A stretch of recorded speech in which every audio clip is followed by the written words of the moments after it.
They were the kings of the late-night stage and the friends who could make us laugh until it hurt. Their work remains timeless, but all good things come to an end. Let's take a look at the final resting places of the comedy greats who proved that even if life is short, the laughs can live forever. George Carlin died on the 22nd of June 2008 at the age of 71. He turned stand-up into a pressure test for language itself, slicing through politics, religion, and American hypocrisy with a rhythm that felt like music and a mind that never stopped arguing. His later years made him an institution, the kind of comic people quoted the way they quoted philosophers, because he gave frustration a clean sentence and made it sound inevitable. He was cremated, and his ashes were scattered at Spofford Lake in New Hampshire. Martin Allen Feldman died on the 2nd of December 1982 at the age of 48, collapsing from a heart attack while filming in Mexico City. His death came abruptly, cutting short a career that had already left a deep mark on both British and American comedy. Feldman was instantly recognizable, not only for his distinctive appearance caused by Graves' disease. After his death, Martin Feldman was buried at Forest Lawn Memorial Park, California. Richard Pryor died on the 10th of December 2005 at the age of 65. He didn't just change the comedy's content, he changed its honesty. Pryor dragged pain, addiction, race, and survival onto the stage without dressing any of it up, and the result became a blueprint for modern stand-up storytelling. He was both a comedian and a cultural alarm bell, someone who made people laugh and then left them uneasy because they recognized the truth underneath. He was cremated, and his ashes were scattered in Hana, Hawaii. Bill Hicks died on the 26th of February 1994 at the age of 32. He became the patron saint of fearless stand-up, the comic who refused to soothe the room, who treated the stage like a courtroom and the audience like a jury. His legacy grew after his death because his material kept matching the world, decades later, as if he'd simply seen the shape of things earlier than everyone else. He is buried at Forest Lawn Memorial Park, California. Mitch Hedberg died on the 30th of March 2005 at the age of 37. His comedy looked simple on the surface, but it was precision engineering. Short jokes that landed like coins dropped onto a table, each one clean, strange, and unforgettable. Hedberg's influence sits everywhere in modern one-liner culture, especially among comics who want to sound relaxed while doing something extremely difficult. He is buried at Roselawn Cemetery, Minnesota. Bob Saget died on the 9th of January 2022 at the age of 65. He lived with two public identities at once, the warm TV figure and the razor-edged stand-up who could turn a room dark, then win it back with charm. In the comedy world, he was often described less as a brand and more as a friend, a connector who kept people close even when fame tried to isolate everyone. He is buried at Mount Sinai Memorial Park Cemetery in California. Gilbert Gottfried died on the 12th of April 2022 at the age of 67. Using harshness, absurdity, and stubborn stage confidence to make the audience surrender.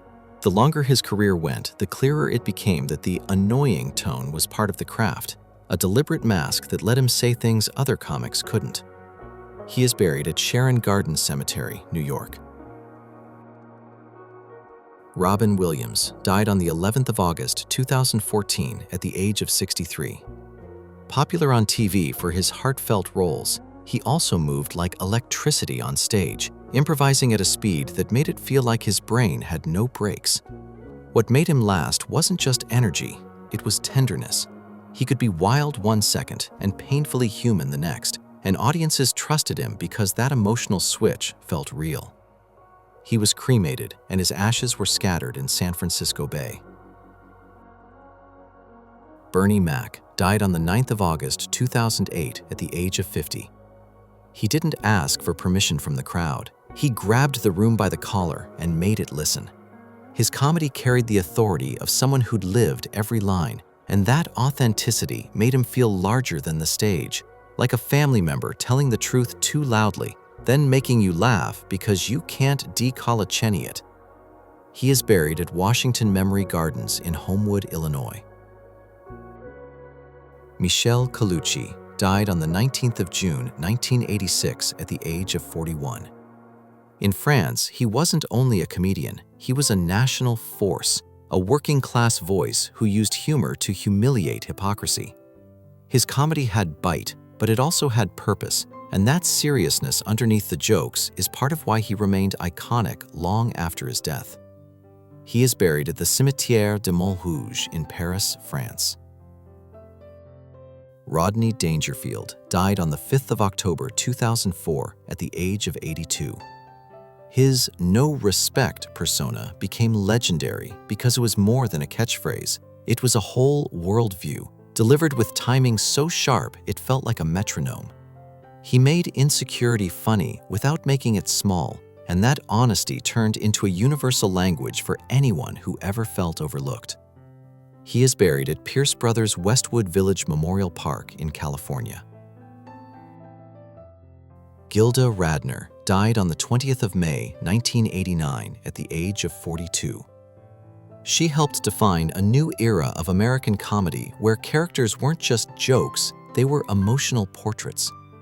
Radner's brilliance was that she could be ridiculous and vulnerable at the same time, which made audiences protective of her, not just impressed.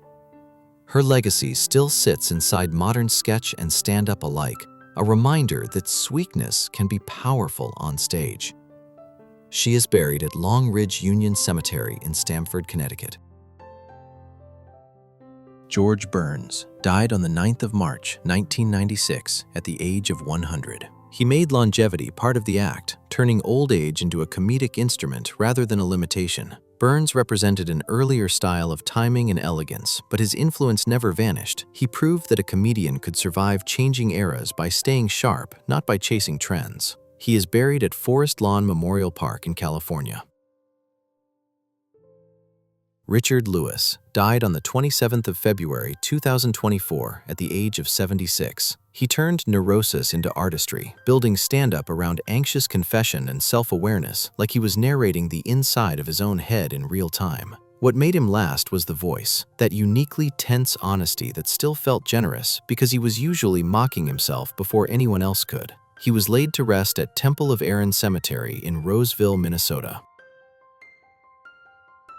Bob Hope died on the 27th of July 2003 at the age of 100. He became a symbol of entertainment as morale, especially through wartime performances and decades of public familiarity. Hope's comedy belonged to a different rhythm than modern stand-up, but his legacy is massive because he helped define the idea of the comedian as a national figure, recognized across generations, even by people who couldn't name a specific bit. He is buried at San Fernando Mission Cemetery in Mission Hills, California.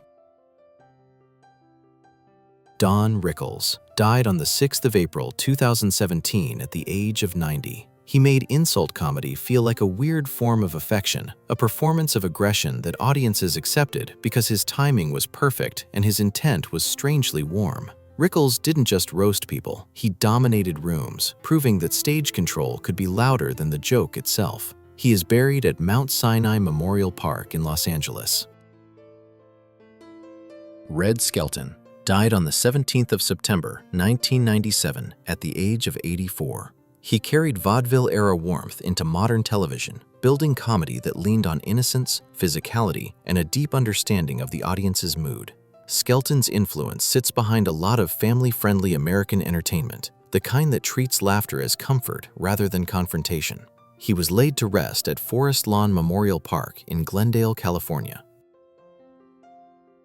Ken Dodd died on the 11th of March 2018 at the age of 90. In the UK, he became an institution, an entertainer whose work felt stitched into national memory, built on relentless live performance and a style that prized audience connection over coolness. His legacy is the old idea of comedy as craft and stamina, show after show, town after town, years beyond what anyone expects. He is buried at Allerton Cemetery in Liverpool, England. Greg Giraldo died on the 29th of September 2010 at the age of 44. He became a modern legend through razor-sharp writing, especially in roast culture, where he could compress a brutal truth into a single, perfect sentence.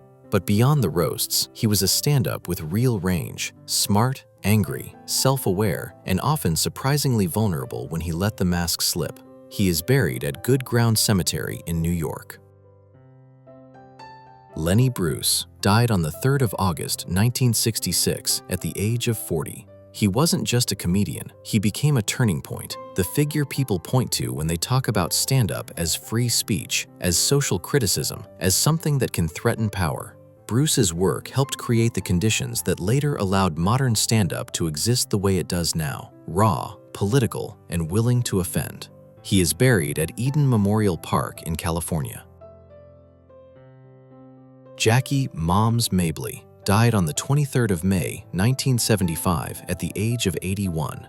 She built a legend through stage toughness and fearless timing, using an elderly persona to deliver jokes that cut straight into politics, race, and sexuality, subjects many performers of her era avoided publicly.